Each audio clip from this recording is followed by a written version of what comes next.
Кутмандуу таң, саламатсыздар кыргыз элим.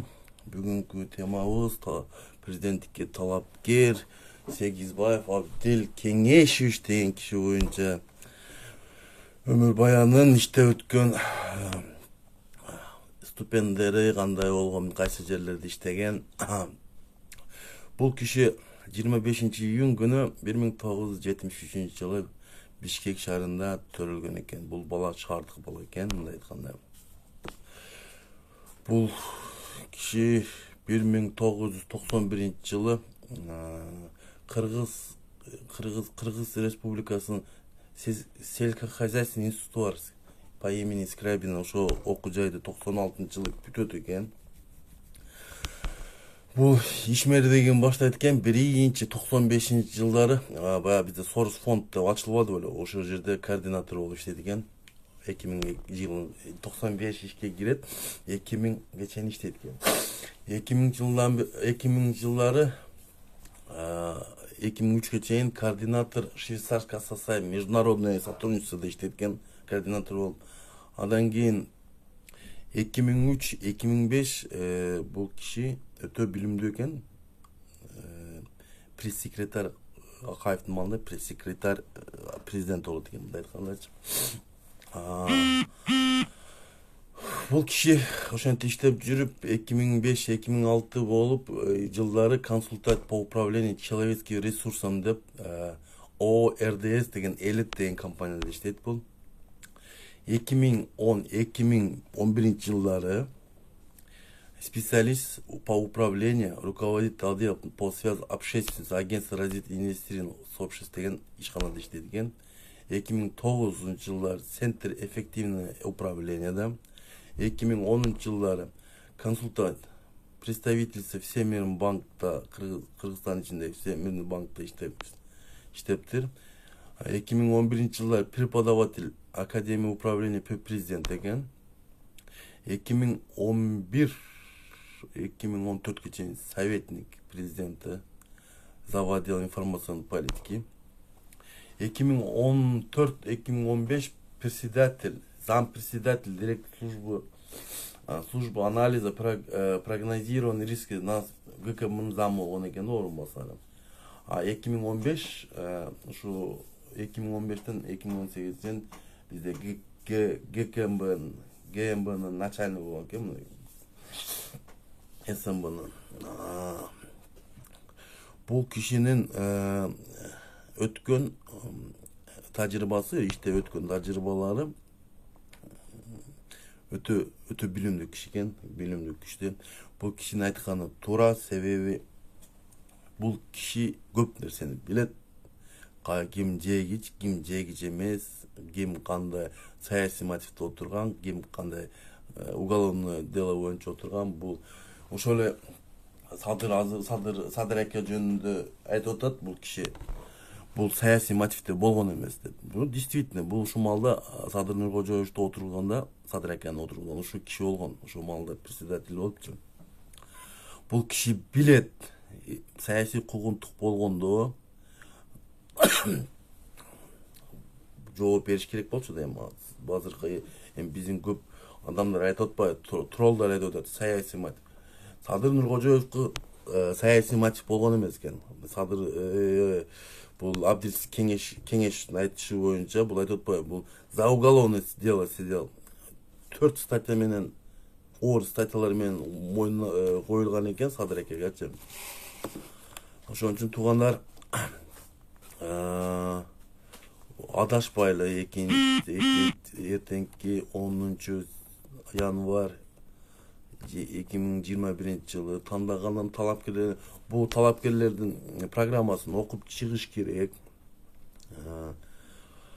Кайсынысы аткарылат, кимин кайсынысы аткарылбайт. Анан кийин курук эле сөздөргө эле ишенип, жомокторго ишенип жүрө бербейли. 1 метр берилбейт эле, 1 метр эмес, 15 метр кирип кет, ичкериге аксы жергесинде. Анан Матраимовду камайт дедиле, Матраимовду камабай эле чыгарып эле 2 миллиард төлөйт дедиле, 2 миллиардтан дагы эле төлөй эле экен. Дагы узаткан окшойт. Баягы Үсөн Сыдыковдун баласы азыр аэропорт метрода, аэропорт метро дейм, аэропорт Манас аэропортунда иштеп атат. Кетет деле, 1 ай эмес, 2 ай өттү. Онусунда деле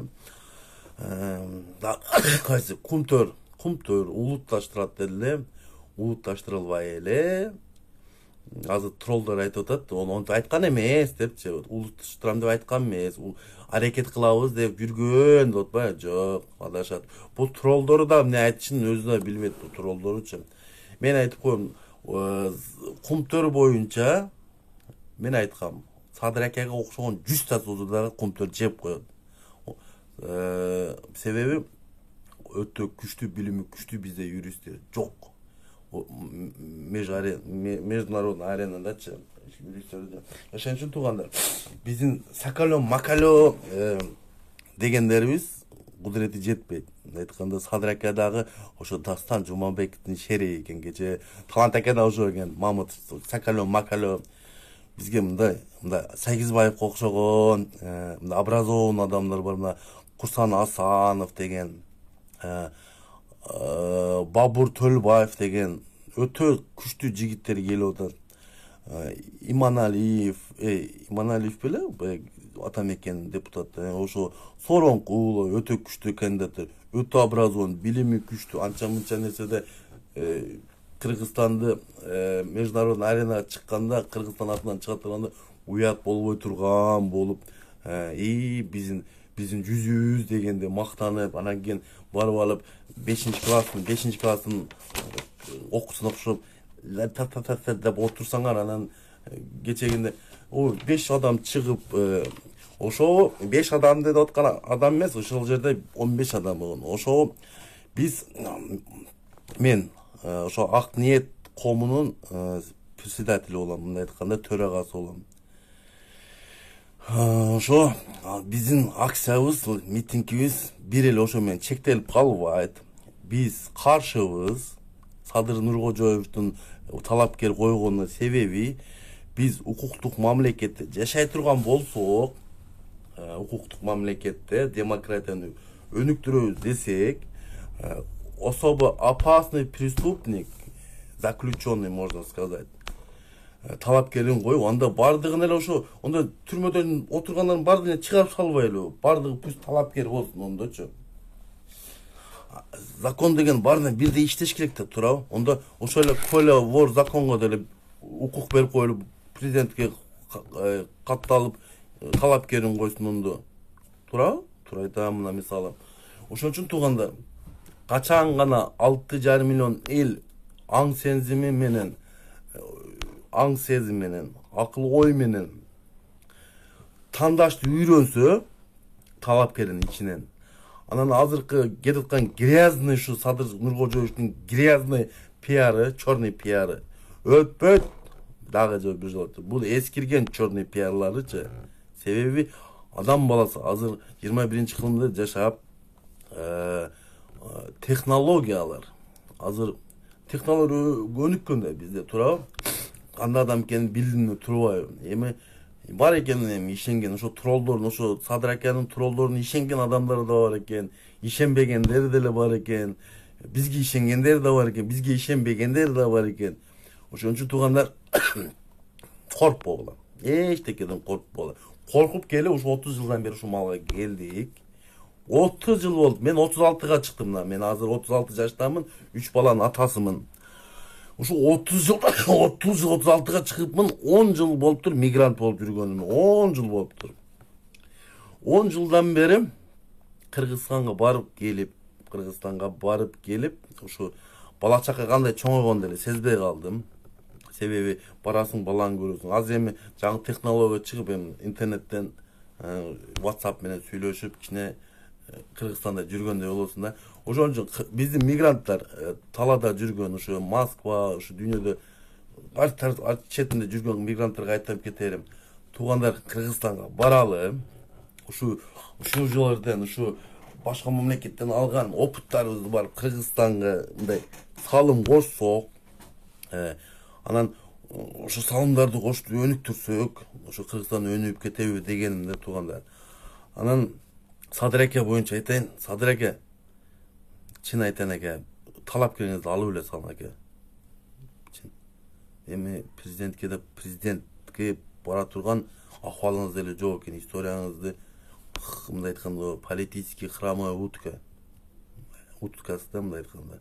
Ошон үчүн элдерди экиге бөлдүрбөй, экиге бөлүнүп, сиз тарап, башка тарап болуп атат азырчы. Троллоруңуз жакшы иштеп атат. Ватник бизде баягы фейк деп коет. Кече чогулткан списоктордо да сизде эң көп фейк сизден чыкты. Ошо жок эле адамдар толтуруп данныйлар, туура эмес данныйлардычы. Уят. Кичине командаңыз деле өтө эле күчтүү эмес. Командаңыз деле ошо макале, сакале, сексалюлар бардыгы элечи. Көбүнчө эми бар. Жок деген жерим жок. Акылдуулар бар. Бирок аз да, аз. Ошон үчүн кече эле мисал алып кетели.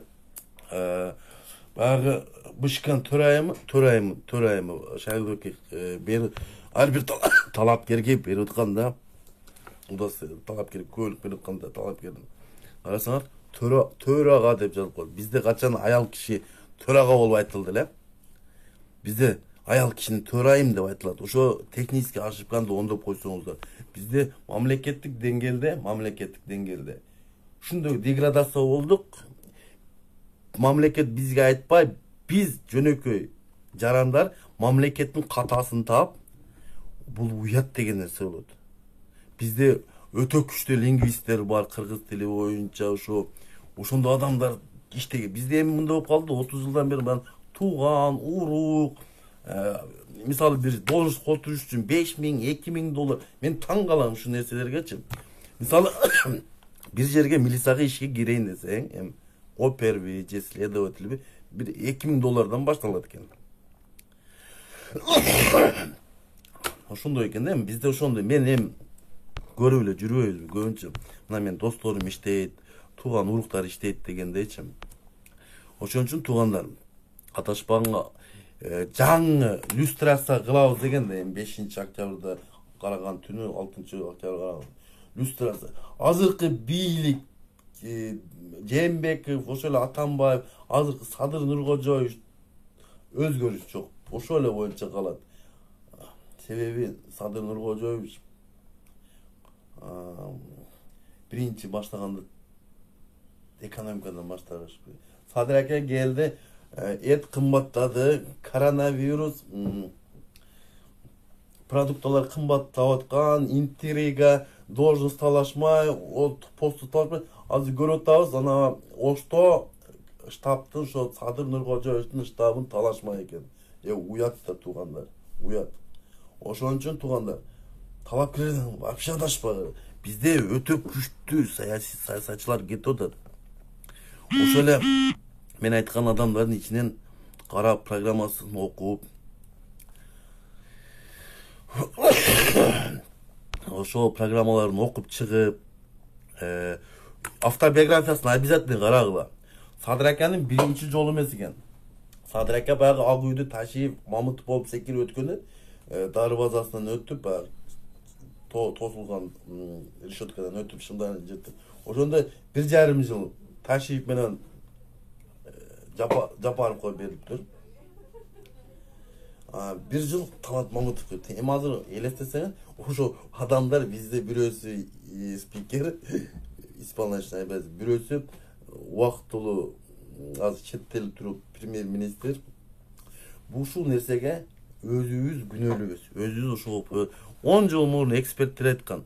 Бизге ушул силердин преступный мирлер бийликке келип калышы. Ошону алдын ала эч ким ойлогон жери жок да. Ошону ойлонуп койгондо, ошону алдын алганда ошондой азыркы преступный мир келбейт болчу ушу бийликкечи. Преступный мириң деле саясатың деле аралашып кетти да азырчы. Арам менен адалды билишпейт. Мисалы экөө бир столдо отуруп алып чай иче берет. Себеби экөөнү ишип бир эптеп эле элди алдамай, элди карактап акчасын алмай. Ошон үчүн туугандар адашпайлы. Саламаттуу болгула. Связьга чыгам. Мен Бекиев Эмил Маликович, Ак ниет коомунун төрагасы. Москва шаарында ушундай кыйынчылык, юридический жактан жардам керек болсо, Moskva şаарында мигранттар кайрылса болот. Биз өз ушу элдердин укуктарын коргоонго аракет кылып жүрөбүз дагы эле. Ар бир адамдын өзүнүн позициясы болуш керек. Саясий себеби кайдыгер карабаш керекпиз. Саламатта болуңуздар.